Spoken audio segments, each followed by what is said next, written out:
Hello, everybody. Happy Saturday to you.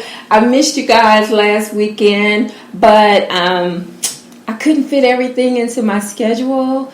I know I mentioned to you that my sisters and I, we were going on for a long ride on the train. and I'm not sure over these past months during these broadcasts if I've ever mentioned my hometown. I know I've always said that, I live in the South, but I just want to mention that I live in Chattanooga, Tennessee.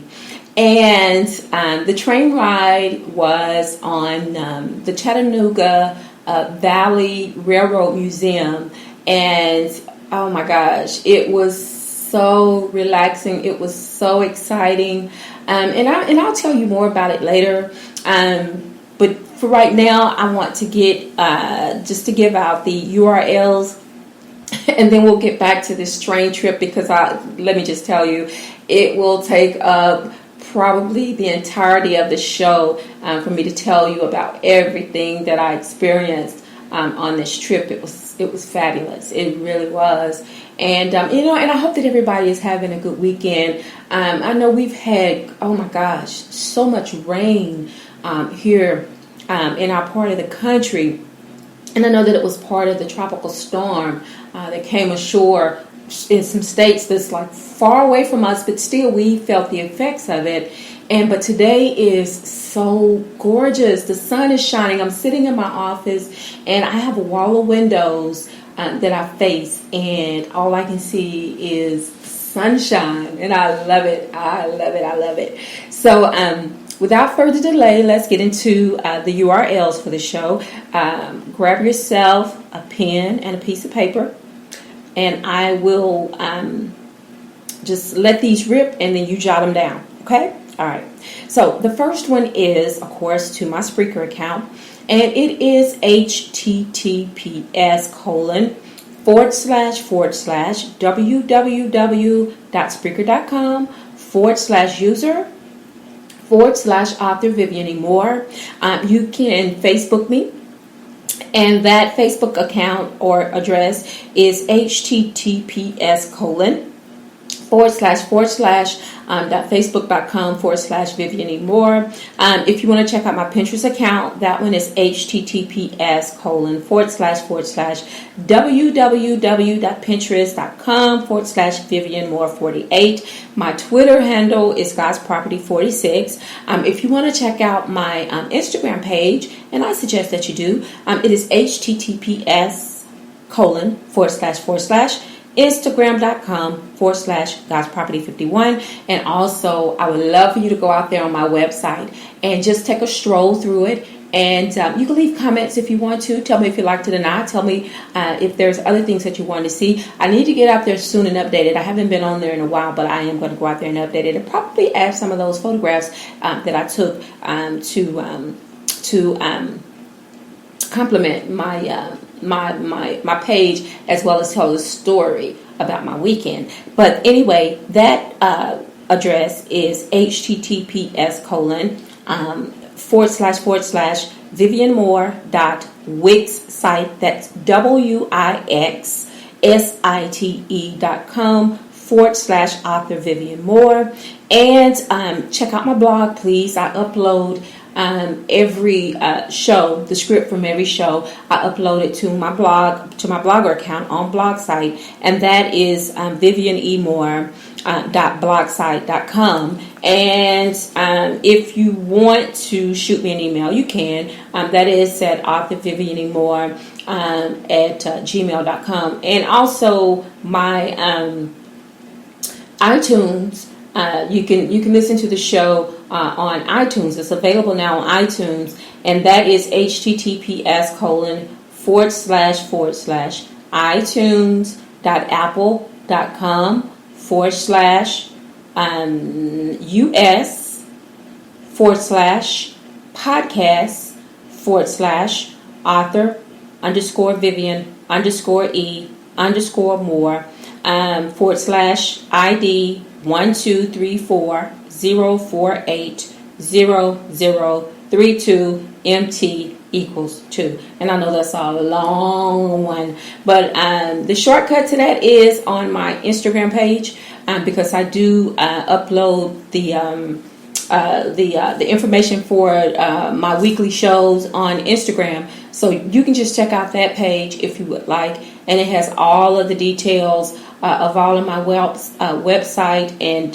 Facebook and Twitter. All of that information is on my Instagram page, on the announcements that I make every Saturday. So, just to make everybody aware that either the show will air, or if it doesn't air, the information is out there. All right, so getting to today's show. The title of today's show is When in Doubt, Write It Out. And the topic is doubting your gifts.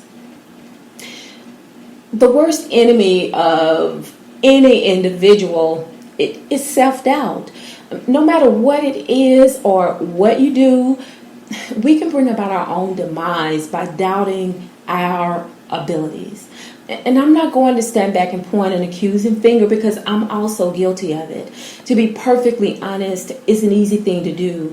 And usually it begins by measuring your level of success by public opinion, and then you base it on how well someone else is doing or have done compared to your status. No matter what your chosen profession might be or how well you're doing, somehow you always feel the need to explore someone else's personal goals to see if you've met their standards. As a writer and author, I still want to know how I compare to the plethora of others in my line of business. If for some reason they seem to be doing just a bit better, I start to doubt and worry that I'm not measuring up. I automatically assume I failed for one reason or another, and this isn't true. No, not at all. It's associated with how you view success and personal goals. Self-doubt, it can and will extinguish any flame in the hearts of hopeful individuals burning brightly. Second guessing your gifts, no matter what they are, can be detrimental to career goals. And everyone has a starting point, but if you doubt yourself straight out the gate, how far do you think you'll get? Not very far, I can promise you that. What I had to learn is to, first of all, believe in myself. And no matter what those people around me said, positive or negative, I listened to my inner voice. I understood that I had something special, a gift that was not intended for everyone, but just a few, a select group of people. And, I remained focused and vigilant to my craft. I stopped limiting my sight and living in a future tense. It's all about positive energy and changing your views of how one sees themselves. I even went a step further, and I stopped saying when I become to I am. It's a state of mind to focus on what's right here, what's right now in front of you. It's good to have future thoughts, but to be successful, you have to see it as already done. And that's the way it is with your faith. You can ask God for something, but if you ask Him for it and you don't believe in your heart, or you don't have faith enough to believe that He will answer that prayer, then it's not going to get any further than the ceiling.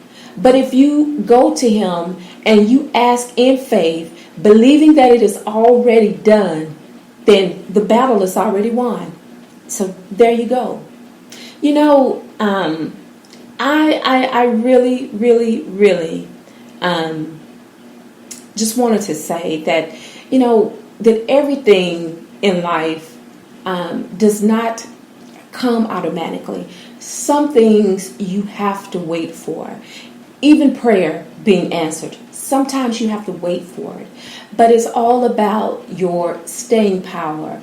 It's all about you deciding that you're going to wait it out to the end, no matter what. You're not going to give up.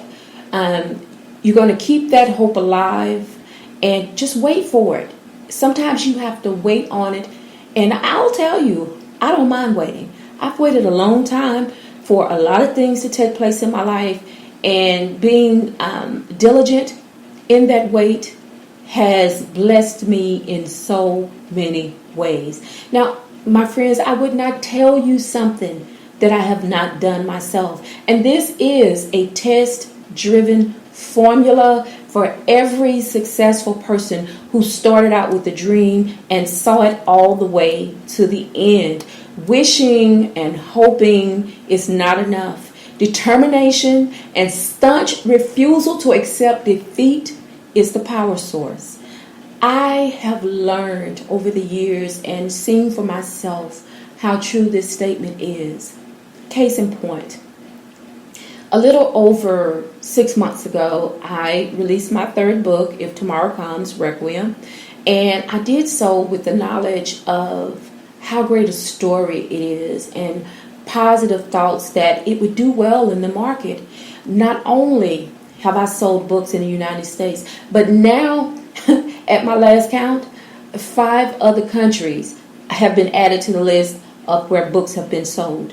I attributed this to my faith, firstly, and trusting in my gifts and believing in my ability as a writer. How you view yourself, whether as a winner or a loser, is largely determined by willpower and a personal drive to achieve. You must challenge yourself daily. Hey, when in doubt, write it out. And what I mean by this is that seeing your dreams, hopes, and fears in black and white, it somehow makes it more real. It's true that by exercising faith and not futility makes your goals that much more accessible. Seeing is believing. It stimulates motivation when you write down your visions. They become clearer and attainable when they are no longer thoughts just inside your head, but real goals. You have to keep moving forward and stay proactive in your career. Stay away from dream killers, and you know who they are, the ones who dwell in negativity and spread it around like a lethal virus. Don't listen to naysayers who would rather see you fail than succeed. Beware of hype men too, charmers who tell you that they tell you exactly what you want to hear instead of the truth. In closing, folks, doubting your gifts is the equivalent of living your life with blinders on. Exercise your faith, recognize your gifts, visualize your thoughts, and pursue your dreams wholeheartedly. So that's all I have to say about that. And I hope that that you found something useful in this in the program today. That is my goal weekly, to give these useful tips, to give these this encouragement to those of us, my fellow writers, my fellow authors, who just like myself, sometimes we need we need someone to lift us up, to lift our spirits up, to inspire us, to continue to doing what we do. That's important because sometimes we get down in the dumps too. For one reason or another. And a lot of it is because the production, whatever it may be, is not moving fast enough for us. But, as I said before, I know patience is something that comes over time. And it is something that every single person I know struggles with on a daily basis, because no one likes waiting. But sometimes you have to wait. Good things come to those who wait. I mean, that may not be a biblical phrase, but it is very true. And that was another reason why I wanted to do the show today, because so many of us self-doubt, and it's very destructive to do that. If you don't believe in yourself, then no one else will believe in you either. And I've always said that you have to believe in you first and foremost, and you have to project that image. And it's not so much an image, but it's a reality, because if you believe that means it's true, which makes it real. And I just wanted to touch bases on that today, because that's basically all I did.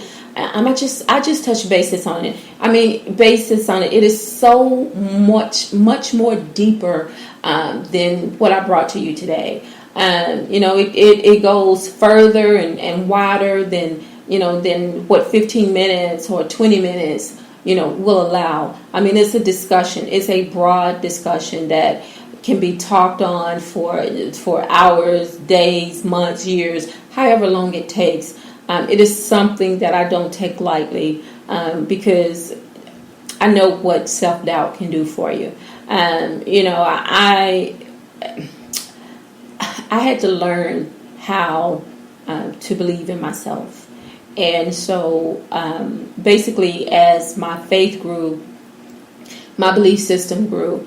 It grew in God. It grew with me, to know that I can do all things through Christ who strengthens me. And I'm so thankful for that lesson, because it was needful.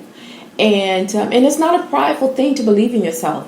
That's a good thing. Everybody needs to believe that they can.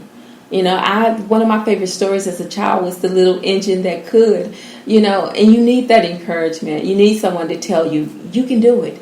You can do it. To be that little whisper in your ear when you're doubting yourself and thinking that, just because something may be out of your reach right now does not mean that it's not obtainable. But you have to keep striving for it. You have to keep pushing and pressing toward that mark to one day say, I did it. I did it. It was a long haul. It was a long journey, but I did it. And so that's my goal. I want to see every single person that listens to this show or reads the transcripts of this show. I want to see you make it. I want to see your dreams come to fruition. And, that's just me being real. Because, not only did I doubt myself at some point in time, but I had other people to doubt me as well. And that's a very hurtful thing, to know that some of the people that are closest to you doubt your ability, and it's a very hurtful thing to have the experience. And I did experience it. But, I didn't let that stop me. I didn't let that keep me from moving forward. And, and that's what I want to do for you today. I want to keep you moving forward. I want to keep that momentum going. You may have a few setbacks along the way, but that's okay. Don't let it stop you. Keep going. Keep going. Get back up and keep going. Try it again, because that's what you have to do. A lot of things is based on trial and error. Not everything goes smoothly, and that's just the way of it. You have to expect to have a few bumps along the way. But that's okay. That is all right. It may be a bumpy ride in some places, but then again, that road will smooth out right before you. And then you may run into them again, but that's all right. It teaches you. It's a good balance between good and bad. And we all need to learn that. We all need to know and realize that everything is not going to be perfect. Life is not perfect. We are not perfect. So that means that you will have trial and error in your life, and that's a guarantee. But anyway, moving on from that, I just wanted to tell you a little bit about my trip from Chattanooga to Somerville. Is where the train. That was the last stop before we turned around and came back to Chattanooga, and it was like 4 hours there and 4 hours back, but oh my gosh, it didn't even seem like it. It was so peaceful. And the train, I thought that it would like maybe skirt around the city, because we went through Chickamauga. And if you're familiar with that area, that's the one of the famous battlefields where the Civil War took place. And so I was hoping that we would go that way, but we didn't. The train actually goes through a lot of neighborhoods along the way. And the amazing thing about that is that the people who live in those communities, they are so accustomed to this train coming through that they park their cars, they stand out on the side of the road, and they wave to you as you go by. And I just thought that was one of the most wonderful and enjoyable parts of the journey, was to see that, to see the people enjoying that train coming through there, as if it was like a presidential train or something like that, with important people on it. But it made us feel that way, to see that amount of love, being shown to the passengers on that train, to have people wave at you from the road. And it was just a joyous occasion. Everybody that was on the train were extremely friendly, and it was just a peaceful, enjoyable ride. And I guess it was some months back, we did the local ride, where we just went from the depot station here, just a couple of miles down the road to another depot station, and that was fun. It was exciting, but I think the most exciting part of this last trip was the fact that I got to see so much of nature.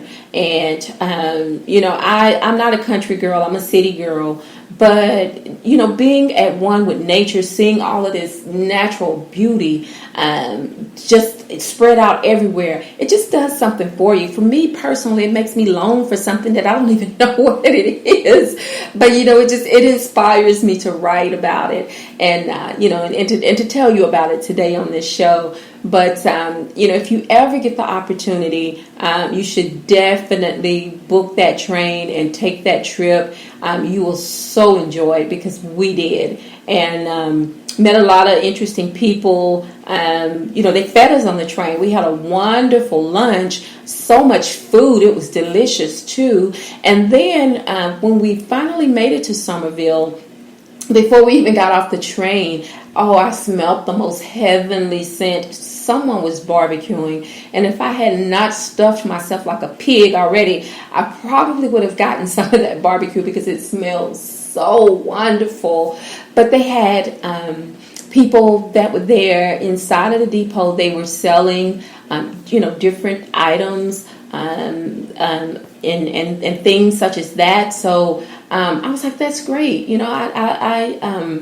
It was more than just a gift shop, where you could go in and buy little trinkets and souvenirs and things like that to commemorate the trip. They actually had people there selling their wares, and I just thought that was great. They even had one gentleman there that was an artist, and he was trying to sell his artwork. And then we had several tours. One of them was of it was a cabin that sat there on the property that at one point in time, I think it was built, the gentleman said, back in the 1830s, and he said that 11 people or 10 people lived in that little tiny cabin. It only had 2 rooms. One was like the main room, I guess, where they congregated together as a family, and then a small bedroom where it only had one full-size bed, and then I guess the children slept wherever, whoever else was in the household. But I was like, wow, that's interesting. I grew up in a very large family, but we didn't experience anything like that. So, but it was just amazing to me to hear that story, and also to see some of the things that were left behind in that little small house. And actually, they moved it. He said that they had moved it from another place, because they were extending the highway. So either they were going to tear it down, and it was historical, so that just didn't make sense to do that. So they moved it, they relocated it to the spot where it sits now. Still in Summerville, but at a different location now. They're in Summerville, and I love history. I cannot get enough of it, and I love local history. I love all history, but definitely I love local history, whether it's right here in my city or in the tri-states here that's in this area, because this Chattanooga itself is also known for the Civil War, and it's known for the Chattanooga Choo Choo that is no longer a functional train station. It's like like hotels now, basically, is what it is. But still, it still has that rich history of when it was the Southern Rail Station that took people from one end of the South to the other. So, we'll always be known for that. Also, Lookout Mountain, it's another one of those historical articles that are in our city, that is in our city. Anywhere you are here in this city, we're surrounded by mountains and hills and things of that nature. It's very scenic. It's very beautiful. And this would be a good vacation spot if you want to come and visit our city. We have a lot of things going on here. It's very beautiful. It's a very beautiful and scenic city, and I cannot imagine myself living anywhere else but here. Yes, I do want to visit a multitude of other places, but when it's time to come back home, Chattanooga is home to me. And so I'm just thankful for that. But, I'm also thankful for you, for those of you who listen to my show on a weekly basis, whether you listen to it live or if you listen to it after it's been uploaded to the different websites and media, the media sites, or if you even go out on my blog site and read the transcripts of the show. I just want to say thank you for that. And also, I just want to share, I have to share this because, it is a tremendous blessing. It is a milestone for me. And I've had many, and we'll have another one coming up soon in July, because in July is when I actually started doing this show. And so it will be a year coming up. And so I'm proud of that fact as well, that I have been doing this for a year. And I pray that I will continue to be able to do it, because I love doing this show on a weekly basis. And never can tell, the opportunity may open up for me to do it on a daily basis. I don't know. That may be adding too much more to my plate, because I already have enough on it.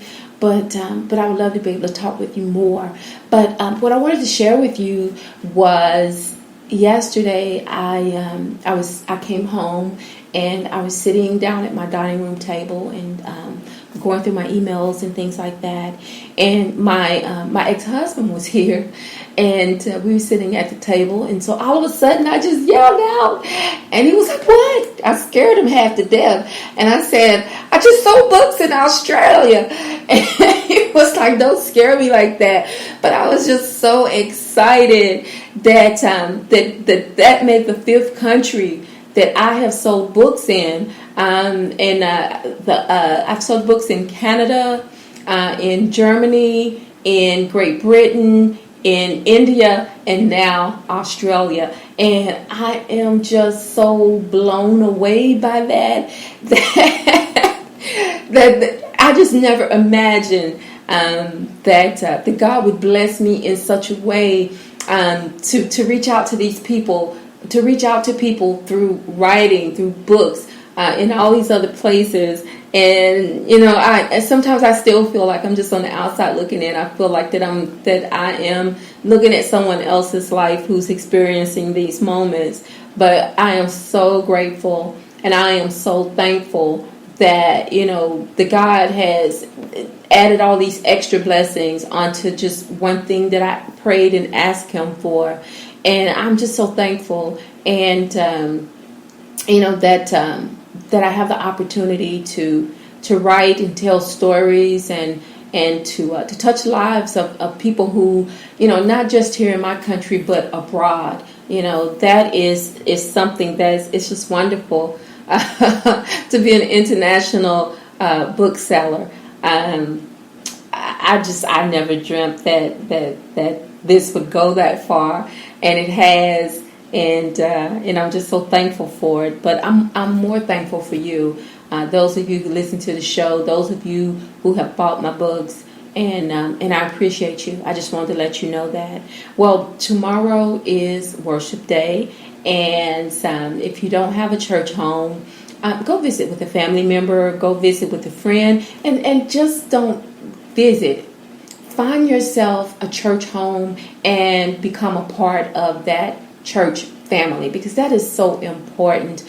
We all need that foundation. We all need someone who we can go to and and just congregate together as a family, as a unit, because that's what it is. We're all under God, and we're all brothers and sisters of Christ Jesus, and it's just important to fellowship. I know a lot of people say, well, I don't have to go to church, to serve God. But it's just good to fellowship with like-minded people, because it gives you that added boost that you need just to make it through a day, and that foundation that you need to keep you anchored enduring trying times. We all need that.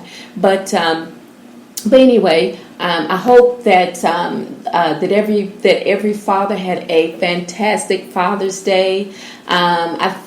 I think I wished all the dads happy Father's Day maybe the week prior to last week, because I knew I wouldn't be able to do the show. But in case I didn't, I know this is late, but better late than never. I do wish all the dads happy Father's Day, and I hope that they just had a tremendous day. I know my sons did, and also my ex-husband. We try to make sure that their day was special, because they made our day special. So we wanted to go that extra mile for them, because without fathers we couldn't be mothers, and so that is so richly important. But anyway, tell someone that you love them, because tomorrow's not promised. I love you. I hope you love me back. Until next Saturday, God bless you and goodbye.